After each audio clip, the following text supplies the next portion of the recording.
हाँ जी बेटा जी, कहानी कुल्फी डिस्कस कर रहे सी आपां कि जदों लास्ट और लेखक ये दसदा आ कि बच्चा जिहड़ा आ तारियां नूं देखदा होया सौ जांदा आ। वो कहंदा कि तारे सारे रुपये आ, काश ये साडे कोठे ते आ जाण। दूसरे दिन काम ते मैं अपने साथियों तो कुछ मंगण की कोशिश करता रहा, पर हिया ही नहीं सी पैंदा। हिया तो भाव है हौसला। मंगना बहुत औखा काम है, मौत जिन्ना दुख हुंदा है मंगण विच। अंडरलाइन करो, लेखक मंगण नूं कादे नाल तुलना करता है? मौत दे नाल। कहंदा कि किसे कोलों मंगना जिहड़ा है वो मौत दे बराबर है। आखिर एक साथी कोलों 3 रुपए ले ही ले। जद घर आया तां काका दोपहर दी नींद ले रहा सी।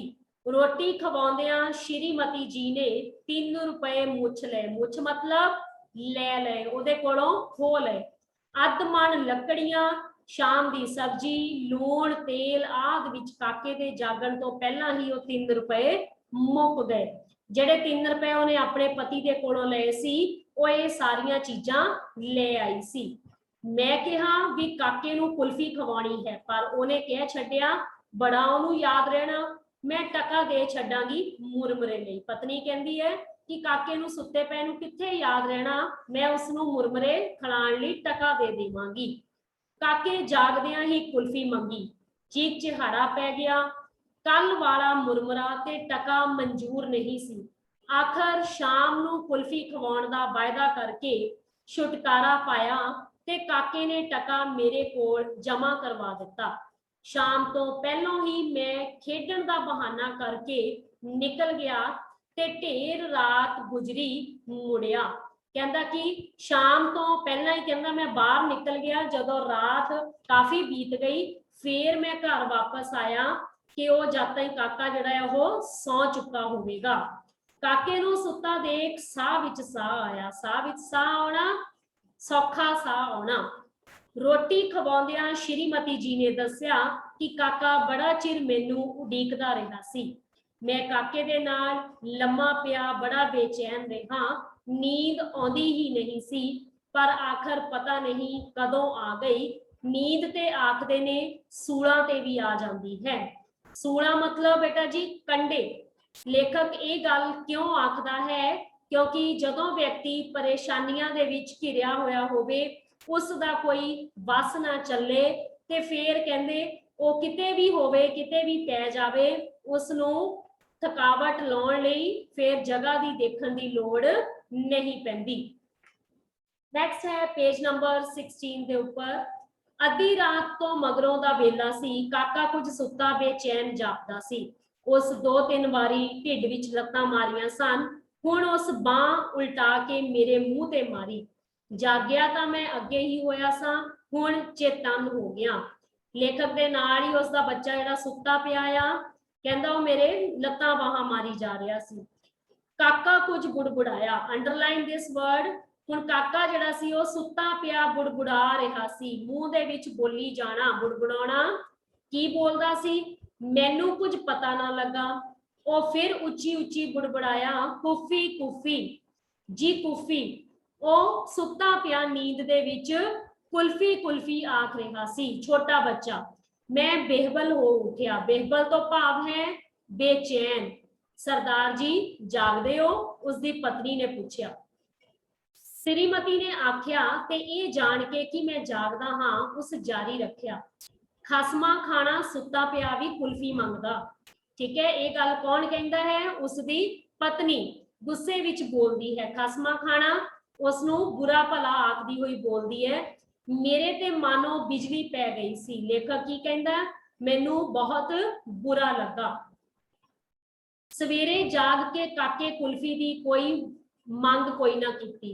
मेरे काम तो मुड़ के आउंदियां भी उस मेथों कुछ ना मंगिया।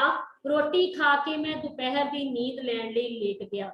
वो चुभण वाली सफ उत्ते अते उधार ना लैण सकल दी असफलता ते झूरदा रहा। उधार मतलब बेटा जी उधार पैसे लैणे। स्टार्टिंग दे विच असीं एक सफ पढ़िया सी। सफ मैं तुहानूं दस्सिया सी कि वो कह रहा सीगा कि ओदी सफ दी जिहड़ी पतीलियां आ वो चुभदियां पईयां आ। सफ हुंदी है चटाई। ठीक है, जड़ियां तीलियां तो बनी होंगी है, ओदे निशान जड़े ओदे पिंडे ते लगे हुए सन, चुभ रहे सन। फिर कहता नींद आ गई, मेरी हाले नींद अडवाटे ही सी, अडवाटे मतलब अध विचकार, कि गली विच किसे कुल्फी वाले होका दिता, ठंडी ठार कुल्फी, मजेदार कुल्फी। मैं जाग पिया, काका मेरे लागे रबड़ दी पाटी बत्तक नाल खेड रहा सी। पुरानी कोई रबड़ दी ओदा खिडौना होना आ, ओदे नाल ओह खेडण लग पिया। दूसरी आवाज से उसके कान खड़े हो गए। कान खड़े होना मुहावरा है, नोट करो, चौकन्ने होना। बत्तख नूं सुट के ओ खड़ा होया, बूहे लागे जाके ओ खड़ा होके बाहर देखण लग पिया। मैं सोचिया हुण मैनू जगाउण आवेगा, पर ओ उत्थे ही खड़ोता रहा। फिर ओ बाहर तुर गया। मैं शोपली शोपली उठ के बूहे ओले आ खड़ोता। चोपली चोपली दबे पैरी बिना आवाज कीतिया। कुल्फी वाला सामने शाह जी दे लड़के नूं कुल्फी कढ़ के देण दे आहर विच सी। ठीक है, उत्थे शाहां दा मुंडा खड़ा सी, ओ कुल्फी ले रहा सी। ये मुंडा गली दा बुली सी। बुली मतलब जिहड़ा गुंडागर्दी करदा होवे ते अपने तो छोटिया मुंडियां नूं सदा कुੱਟदा मारदा रहिंदा सी। ये कोई 8 वरियां दा सी। वो शाहां दा मुंडा किन्ने साल दा सी? 8 साल दा। ते साडे काके तो 3 साल वड्डा सी। काका सिपाहियां वांग लत्तां चौड़ियां करके लक पिछे हाथ जोड़ी खड़ा सी। कुल्फी वाल उसने गौर नाल देखिया, पर उस कुल्फी वाले भाई कोलों कुल्फी नहीं सी मंगी। गौर तो मतलब है ध्यान नाल। हुण काका भी जिहड़ा सी उत्थे जाके भाई दे लागे खड़ा हो गया। ज्यों ही कुल्फी वाले ने शाहां दे मुंडे दे हाथ ते कुल्फी दी प्लेट रखी, काका धुस दे के उसनूं पै गया। काके ने उसनूं धक्का मारिया।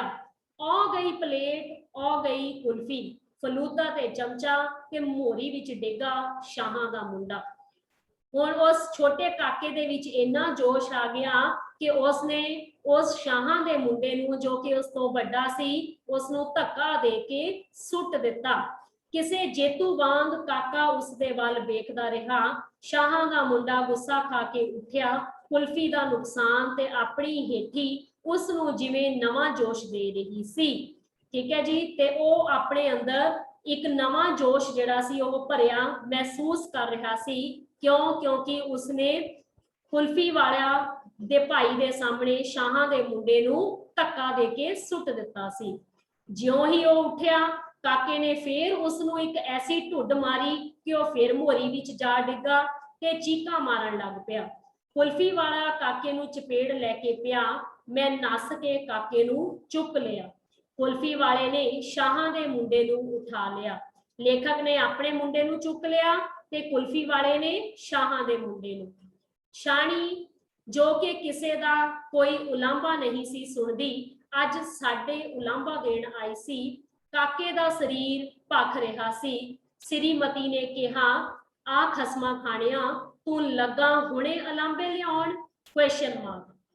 ये गल लेखक दी पत्नी कहती है कि वह छोटा जिहा है बच्चा साडा, ते हुणे ही घर उलांभे लैके आउण लग पिया है ते मारन लई चपेड़ उगारी। उगारी मतलब चुकी। मैं कहा कुछ वंड छुदैणे, कायर प्यो दे घर बहादुर मुंडा जम्मिया।